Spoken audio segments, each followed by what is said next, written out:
hits it high, hits it deep, towards the ocean. Gone!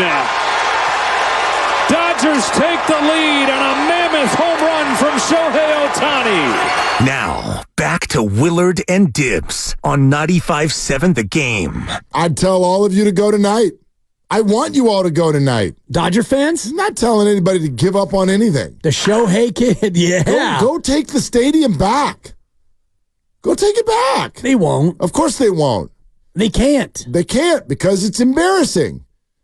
You can't go out like the whole fun of it. Don't you understand what the fun of this is? Being a sports fan. By the way, 888-957-9570. Am I like too much too soon? Do you want to come down my road for everything I've said for the last 4 years? Whatever. 888-957-9570. Let's go. Take me out to the ball game. If they don't win, it's a game. For it's 1, 2, 3 balls they hit out at the old ball game. What's the fun of a rivalry? The fun of a rivalry is the back and forth nature, the competitiveness, the familiarity of a team that you've swapped paint with. You've gone back and forth. Rubbing is racing. These two teams are evenly matched. And you know what, Mark? When these two teams meet each other, what can you do? You throw the records out. Not this time. Yeah. Not this time. Because you look at their lineup, it's Famer, really good, really good, really good. Haven't heard of him, but he's great. Really good. That guy's awesome. Okay, and then maybe their number 9 hitter we can get. And for the Giants, it's hurt, rookie, not good, rook. Sorry, I'm just trying to cheer you up. I've never seen you like this. Well, that's what it feels like this year. Right. You guys have been asking me for a while now, like, why am I this annoyed this quick? It's very, very, not like me, right? At all. You know what I mean? It's more like me. Don't translate it into giving up. Never. Because why would I do that? They're 2.5 out of the car. Yeah, I'm not, this whole screw it, play the kids. Disagree. Right. Totally disagree. Season's not over. We're in May. Chill. That part of me is still totally chill. That's not what this is about. I think I just finally accessed last night what I'm so annoyed about. I feel robbed. You took something from us. These games were fun. You could go to a game and accidentally get a ticket next to a Dodger fan, and you could sit there and you could have your little trash talk. You could do your thing. You could have your inning where the Giants put up 2. And you look at them and you go, yeah, all right, see, we got, and then they come back, and then you come back, and the game invariably would be 4-4 in the 9th inning, and someone would win. We have got our tail so far up between our legs right now. Easy. We are sitting here in the first inning going, wonder how many the Dodgers will score here in the top of the first. I watched the game on Monday. Giants go up 3-1. I screamed because I was like, ooh. Like they might actually have a chance to take this game late. They take a 4-3 lead late. I sat there the whole time. I'm like, let's figure out how they're going to blow it. Yeah. Because they will. Because the Dodgers have a lineup that just won't quit. And I understand that. If you measure almost any team against the Dodgers right now, you're going to come up short. But you have pushed our tails so far up between our legs right now. We have all lost confidence. We've lost the ability to go to the game and swagger in and look at somebody wearing an opposing team's jersey and have a fun conversation. You've lost, you've taken our ability, in some cases, to convince our children that this is where they would like to spend a Friday night or a Saturday afternoon. It's completely demoralizing as far as the process is concerned. Again, you know me. I'm not wrapping my self-worth up in the final score of tonight's game. Right. But you took something from us. We love this. And it stinks right now. Like, if you think you're creating something fun, let me be the millionth to step and tell you you're not. You're not. It's not fun. It is not fun to turn the game on. It is not fun to have blue everywhere, chanting, partying, My God, Dodger fans are bringing piñatas to the game tonight because they know what's going to happen. The party starts in the first inning, which is, by the way, all I've ever wanted for baseball. Go out there and have a great time.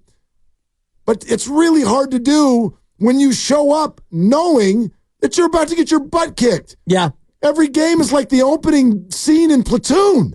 Well, it feels to me like Warriors-Lakers did for the better part of 15 years, where the Lakers would come to Oracle, at the time the Oakland Alameda County Coliseum, and the Lakers would win. And I'm just looking at the numbers. They won 57 of 76 games over about a 15-year period. 57-19, including multiple 10-game win streaks. The Lakers would come to Oakland. It would be two-thirds Laker fans. Warrior fans would sell their tickets. Brutal. It'd be purple and gold. It'd be Magic and Kareem, Worthy and Byron, Michael Cooper, a little bit of Rambus. Even Jack Smrek would get into the game late and give you a couple of buckets. It's an amazing pull. And, it was the same thing over and over. You'd be in it in the second quarter, and you'd end up losing by 17, and it'd be Laker fans everywhere, and that's kind of how this feels. I spent my childhood with the greatest moment in Warriors history was when Sleepy Floyd lost his mind one time so that we could lose the series in 5. Correct. As opposed to losing it in 4. He was Superman. That was it. That was the greatest moment of my childhood in Golden State Warrior basketball. Completely. And that was 1987, May 10th. 12 years old. 37 years ago, almost to the day. And, Warriors won by 8 after losing by 25. And then they went and lost by 12. Lakers in 5. Gentlemen's sweep. They won the first 3. The Warriors needed a superhuman effort to win game 4. But that's kind of how last night felt. And this whole series feels a little bit like Warriors-Lakers, where, the Giants played great on Monday night. And I said it yesterday. It wasn't an A game, but they brought their B-plus game. They made just enough mistakes to lose the ball game. And then last night felt much more like the Showtime Lakers, where, Magic and Kareem, they sat the fourth quarter. Lakers 122, Warriors 94, ho-hum, barely broke a sweat. Yeah. But somehow even that felt like less embarrassing than this. Because it's baseball, and there's that feeling in baseball of, hey, anything could happen. Yeah, like you're supposed to be able to win 1 out of 3 even when you're the worst team. Right. This just feels like a complete party for the opposition. Just a party at your house. I'm so upset with what this looks like. Uninvited guest who brought 28 of their closest friends, and you didn't have the gumption to throw these people out or even call the cops on your own party. You just let these people come to your house and rage and spill, and somebody stole your mom's favorite vase, and then cigarette butts on the carpet. You're hitting a little close to home. I've told you the story when I had to do that. It's a great story. It's true. I had to go hide in the den, my dad's office. You called the cops on your own party. I hid under his desk, and I called the cops to my own house. I did. It's so great. It worked, too. Yeah. Get out of here. But get out of here. Whoop, whoop. You were down 10-2 at that party. Might have been more than that. Okay, let's hear from you, okay? Richie in Queens. Hey, Richie, what's up? You're on with Willard and Dibs. Hey, boys, how are you? We're okay. Yeah, I'll tell you, Mark, I was depressed calling you and listening to you. I'm on the ledge at this point. And I'm sorry. I don't blame you. That's okay, because I feel the same way. I'm on the East Coast and I'm watching. I went to bed when it was 4-0 because I normally don't do that early in the game. But this team, it's dreadful. When they're down 4-0, down 2-0, it seems impossible to climb. To me, there's no worse offense in baseball right now. It just is not. I don't care what the statistics say. I'm looking at this team on a daily basis like you guys are. And whether it's Chapman with 2 outs and 2 on, or obviously the injuries are a big part of it. But when I think about it too, guys, I waited 52 years for them to win in 2010. And I said, you know what, I'm happy now. Then obviously we won in 12 and 14. Then when we get to 14, people say to you, come on, you're going to be happy no matter what happens the rest of your life. I said, no, it don't work that way. Now it's 10 years later. The shining light, if there is any, I still think, I know the kid got beat up, but I'm not giving up on Wynn. I think their starting pitching is going to be okay. And I also think, especially with Snell comes back, if he's not traded, which could happen, but the fact is 3 wild cards, 2.5 out, like you said, they're going to be in it. But their bullpen, with Rodriguez, with Miller, with the Rogers boys, with Walker, and obviously DeVal, you get to the end of the games, you got a shot. The problem with them is that they never get enough runs to be in that position. I think they've scored 3 runs or less in the last at least 20-something games. If they scored 6 runs against Colorado, it was incredible. So, yeah, and obviously, look, the injuries are a big part of it, but I am not ready, Mark, at this point to say I'm going to Cincinnati. I go to 2 twice a year road trips. I go to Cincinnati. Last year was Milwaukee, Pittsburgh. This year will be Cincinnati, Minnesota. So I'm going to spend 3 days. I'm going to take my wife, who knows that I'm a big fanatic, and we'll go to the game. And the only saving grace, and I'm not throwing, make it you guys feel. The only saving grace to me is the Knicks at this point, because I have the Knicks. At least that's a positive in my NBA. Well, I think if but Draymond says they're a fluke, though, Richie. You know what? He's full of, and not again. And now we spoke. He's about full this. of what, Richie? He's full of what? I think it's outrageous that guy is on that show. Why? Really, after the year, because I just think his whole demeanor, everything that he did, and I'm not saying it because he's a Golden State or another player. If that was my guy, if that was Oakley's, I'd say the same thing.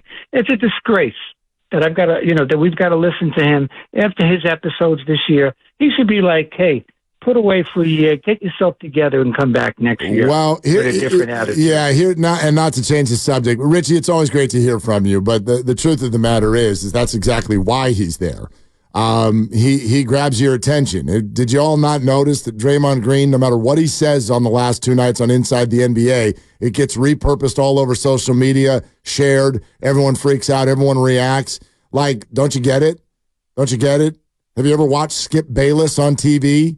There's not a human being on planet Earth that I can find who's like, I love Skip Bayless. Like I love what he says. He's so smart. I really enjoy watching Skip Bayless. Nobody says that. Why does he make $6 million a year? Because he gets you. He gets you. He gets you to react.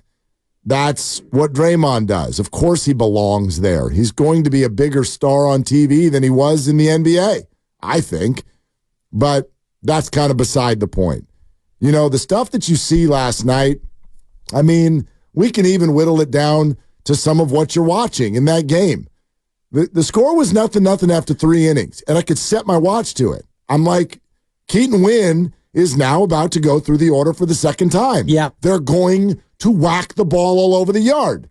And I know this ends in an injury, and so then it's like, oh, Keaton Wynn got hurt. Right, he got hurt after he got whacked all over the yard. The exact same thing happened to him last week in Colorado. Second time through the order. I don't know if he's tipping pitches. That was the talk in Colorado. And I don't want to come down the road of a young pitcher who's not even supposed to be in the rotation anyway.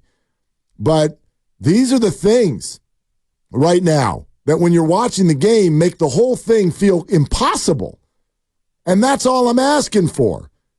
Like Richie's saying, hey, they won 3 times. You're going to be set for life. In some ways, I am. I'm not over here demanding a championship. Of course not. I'm demanding that you don't look like a welcome mat for the other team. And their fans. This is completely uncompetitive, uninteresting, right? Not fun. There's Well, and it's reflected in your attendance right now. What are you offering us? You're offering us the chance to look at 3 Hall of Famers who happen to be wearing uniforms that aren't orange, they're blue. That's what they're offering you. This is just like the Warriors. It's a great timeout. Click and roll in the Kobe Bryant 5-game mini plan where you get the Kobe game and then you get 4 other games to come on out and, see the Warriors, but don't miss Kobe Bryant. Don't miss the Michael Jordan mini plan. That's where this Giants team is right now. They are a team that is attractive based on who their opponent is. I mean, it's the reality of it. I'm even annoyed by the little things that you see out there. Like, I get it. A bunch of guys have gotten hurt, and so young guys have gotten thrown into big-time roles. But I said this yesterday. I don't know why, if you're 25 years old, that means you can get picked off first base.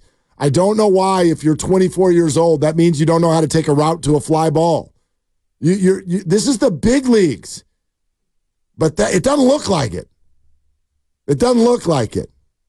Like there are too many nights, and when the Dodgers are in town is absolutely one of them. And guess who's coming to town next week? God, I can't wait for the Yankees to get here. This is going to be so great. So great. What do you think the stands are going to look like that night? Not as much blue. What do you think it's going to sound like when Judge hits the Coke bottle? Ah, Crowd's going to go wild. Let's for go, sure. Yankees. All that. Yeah.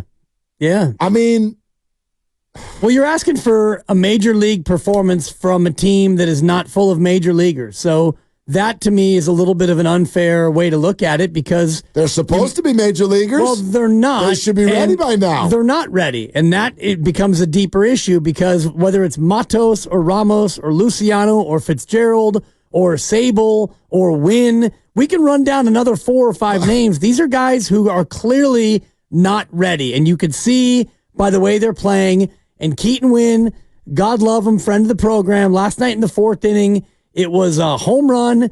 It was 2 walks and a double, a sac fly and a triple, and it's 4-0, and it's night-night. It's over. It's over in the 4th because your offense, Matos, Ramos, Luciano, along with the veterans that you have, you're not good enough to score 4 runs really against anybody. So for me, it's not so much looking at the product. The product is not a major league product right now. Yeah, but I think that leads to us making excuses for people who should not have that happen. We're acting like Blake Sable is a river cat. He was here all last year. He spent he's a Rule 5 guy. Right. You could not send him down. He was on the team the whole year. So we don't get to go, oh, Blake Sable, river cat, a couple of weeks ago. Yeah, but he had a full year in the bigs. Matos was here for almost 80 games. And we're like, oh, but he doesn't know how to catch a fly ball yet. What? Right. Luciano, how long do we need to bake these brownies? Apparently a long time because your oven is not set for 425. Your oven is set for warm. So you're cooking basically with an easy bake oven instead of the Miele stove that we have at home that bakes things quickly and evenly. It's a convection oven. It's quite lovely. But the bigger issue is, I think, why are the guys you're bringing up not ready? Why is Luciano now 6 years in the minors still not ready to come up and contribute? And you mentioned it, Matos in center field. My goodness. I mean, you're playing center field. It's not easy, but the routes he's taking on these fly balls is alarming. It's like Little League stuff. Marco Luciano, I get that he's still 22. We've been hearing about him for better than 4 years. Yeah. I've already said this. If you told me that in 2024 he wouldn't be up until the 44th game or whatever, I'd have called that crazy. But here's the other thing. All we ever hear from the organization, they're not sure he can play shortstop. Then move him. Right. Why is he in Sacramento playing shortstop every night if you don't think he can play shortstop? Because now you need a shortstop, and you're like, let's get Casey Schmidt. Couple of knocks last night. Because Marco Luciano's not a shortstop. Then put him in left field. Because guess who else got hurt? The left fielder. I just, there's so much I don't understand anymore. And so it's great that we're all being told we just don't understand. And you know what? We don't. That's fine. I've said it all day long already. I was wrong. I am wrong. Maybe I don't get it. It doesn't matter anymore. I don't care who's right. I just know that as customers, we reject this. This is not the fun that we look forward to in our summers. Rich in Fremont. Hey, Rich, what's up? I'll tell you right now, first of all, guys, didn't take my call. But I'll tell you right now, Mark Willard, you have the voice of Giants fans right now. I'll tell you something. If I was Bob Melvin, I would be recording this broadcast, and I will be playing it back to every single Giant in that bullpen right now. I would just be playing it back to them. I would go, listen to what your fan base is saying about you. Okay? That, to me, would be the smart to get these guys to understand what they need to do once they get out there onto the field. Mark, you have the Giants' breath right now. Because I'm going to tell you right now, Giants fans, they're not happy. And guess what? They shouldn't be happy because that product stinks. Okay? It's god-awful. 19-25, really? Come on, guys. Money's been spent. Okay, I'm sorry. You guys want to blame Farhan? Go ahead. Money's been spent. This is not a Farhan issue anymore. This is a product that is just not performing up to par. It's almost like the Warriors and Joe Lacob. He spent $400 million. You couldn't even get into the playoffs. Really? Come on, man. Come on. And this is about the guys. This is not about coaching. This is not about, okay, this is about the product on the field. Okay, and I get you got some guys that are hurt. I get that. But at the end of the day, you are the San Francisco Giants. You represent the Bay Area. And if that's so, then do that. And do it the way you're supposed to. 3-time champion. Thanks, guys. Rich, thanks. Yeah. Appreciate it.